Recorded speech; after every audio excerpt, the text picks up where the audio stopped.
नमस्कार, मैं हूं धर्मेंद्र। आप देख रहे हैं ऑनलाइन न्यूज इंडिया। पैसा आपका, बैंक अंबानी अडानी का। कमाएंगे आप, जमा कराएंगे अंबानी अडानी के बैंक में। मोदी सरकार ने एक बड़ा फैसला लिया है और अब देश में जो प्राइवेट घराने हैं, कॉर्पोरेट घराने हैं, वो अब बैंक खोलेंगे। ये मोदी सरकार ने इसकी इजाजत दे दी है। चौंकाने वाली खबर यह है कि आरबीआई ने इसकी इजाजत दी है और आरबीआई को जो सलाह दी गई थी, उस सलाह को आरबीआई ने दरकिनार कर दिया है। और सलाह देने वालों में कौन थे?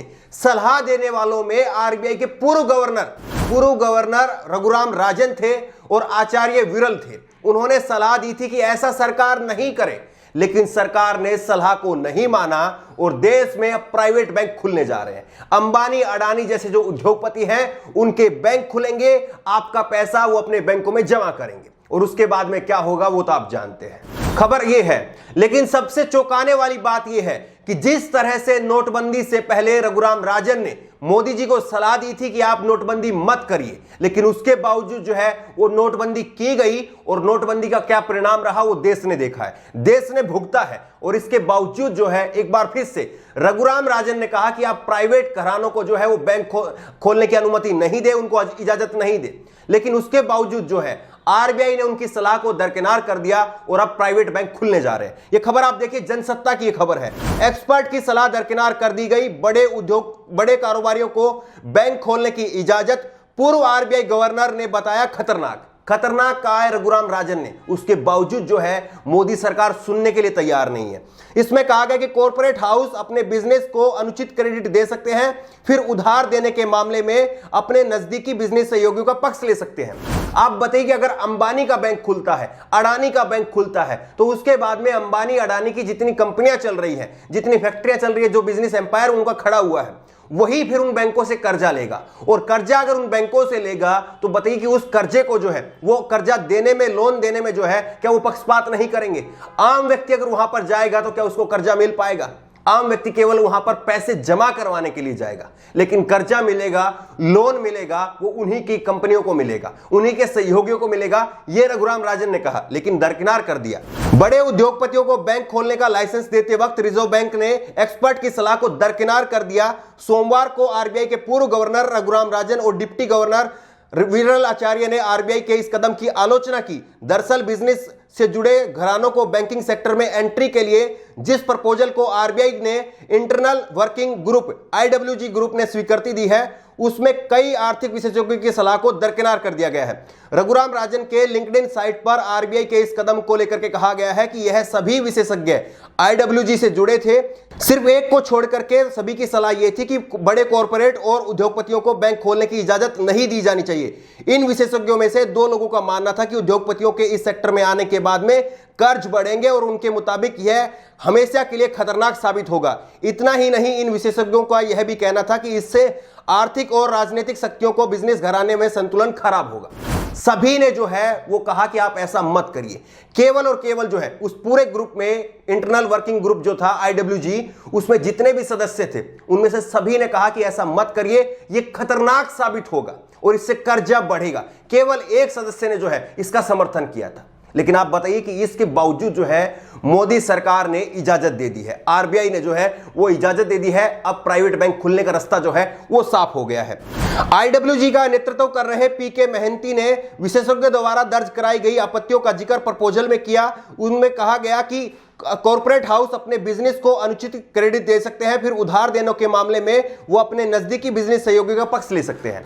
ये जो है वो खतरा बताया जा रहा है, ये खतरा लगातार बताया जा रहा है कि बैंक में जो है वो आम लोग पैसा जमा कराएंगे और आम लोगों का पैसा जो है वो अपने ही सहयोगियों को दे देंगे, अपने ही सहयोगियों को लोन के रूप में दे देंगे। और उसके बाद में अगर बैंक दिवालिया हो जाएगा, बैंक अपने आप को दिवालिया घोषित कर देगा, तो फिर आम लोगों का पैसा जो है उसका भुगतान कौन करेगा? हमारे एक सहयोगी हैं और उन्होंने पूछा कि ऐसे बैंक, इनमें कौन जो है वो अपना खाता खुलवाएगा? जबकि हकीकत यह है कि एक तरफ जो है PMC, Punjab Maharashtra cooperation bank जो है वो डूब गया, उसके बाद में यस बैंक जो है वो डूब गया, उसके बाद में अभी हाल में खबर आई लक्ष्मी विलास बैंक, वो भी डूब गया। तो अब ऐसे में इन प्राइवेट बैंकों में जो है अंबानी अडानी के जो बैंक होंगे उनमें अपना खाता कौन खुलाएगा? हमारे एक सहयोगी ने कहा। लेकिन आप एक बात को समझिए, कितनी कंपनियां हैं जो अंबानी अडानी की है, कितने बिजनेस एम्पायर जो है इनके खुद के खड़े हुए हैं। सभी लोगों को जो है, जितने भी लोग इनमें काम कर रहे हैं, जितने भी इंप्लॉय हैं, सभी को एक साथ कहा जाएगा कि अगर आपको सैलरी चाहिए तो आप इन बैंकों में खाता खुलवाइए।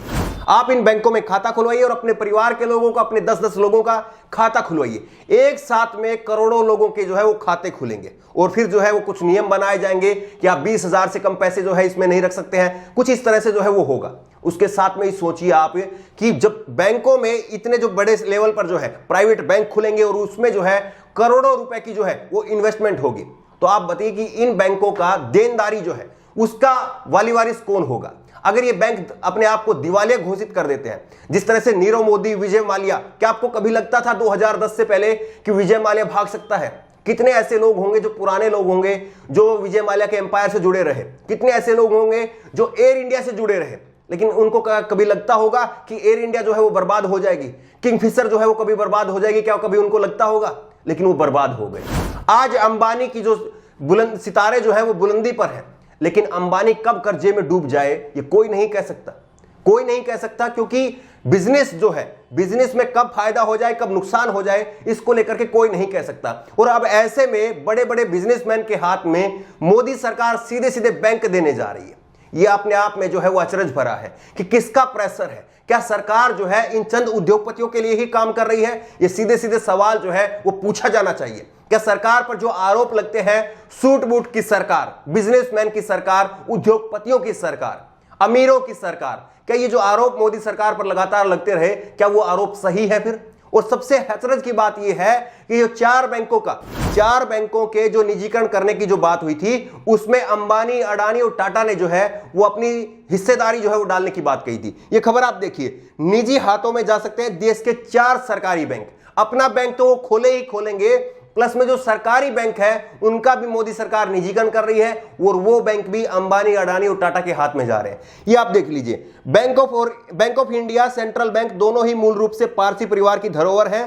निजीकरण के बाद ये दोनों बैंक पारसी परिवार का हिस्सा बन सकती हैं। इसी प्रकार से इंडियन ओवरसीज और यूको बैंक अडानी या अंबानी समूह को मिल सकती है। एक तरफ जो है ये अपना खुद का बैंक खोलेंगे, दूसरी तरफ सरकार जो सरकारी बैंक है उनका निजीकरण कर रही है, उन बैंकों को भी ये लोग खरीदेंगे। मतलब साफ है कि पैसा आप कमाएंगे, उनके बैंक में जमा करेंगे, वो अपने सहयोगियों को पैसा देंगे। कल को बैंक अगर दिवालिया घोषित हो गया, आप किसके पास जाएंगे? जनता किसके पास जाएगी? सरकार तो अपना हाथ वैसे ही झाड़ चुकी है। कोरोना महामारी में कितनी कंपनियां, फैक्ट्रियां बंद हो गई, किसको सरकार ने मदद की? कितनी बड़ी बड़ी फैक्ट्रियां बंद हो गई। एटलस की फैक्ट्रियां बंद हो गई, जिसकी 40-40, 45-45 साल से फैक्ट्रियां चल रही थी, वो बंद हो गई। तो सरकार ने कितने लोगों की मदद की? अब ऐसे में ये प्राइवेट बैंक है, ये प्राइवेट बैंक अगर डूब जाएंगे तो सरकार कितने लोगों का पैसा देगी? ये सबसे बड़ा सवाल है। क्या आपको लगता है कि मोदी सरकार जो ये फैसला ले रही है, और खास करके जब आरबीआई के पूर्व गवर्नर रघुराम राजन, जो कि एक पढ़े लिखे और इस पूरे आर्थिक मामलों के जो है बेहद जानकार व्यक्ति है, वो कह रहे हैं कि खतरनाक कदम है, उसके बावजूद जो है मोदी सरकार का बड़े उद्योगपतियों को बैंक खोलने के लिए अनुमति देना, क्या यह सही है? आपकी राय क्या है? नीचे कमेंट बॉक्स में अपनी राय जरूर दें और इसी तरह की तमाम खबरों के लिए ऑनलाइन न्यूज इंडिया को सब्सक्राइब करें, साथ में जो बेल आइकन बनी, जो घंटी बनी हुई है उसको जरूर दबाएं, ताकि जैसे कोई वीडियो अपलोड करें उसकी नोटिफिकेशन आपको तुरंत मिल सके। धन्यवाद। इस खबर को अभी लाइक करें, शेयर करें, अभी चैनल को सब्सक्राइब करें और घंटी जरूर दबाएं।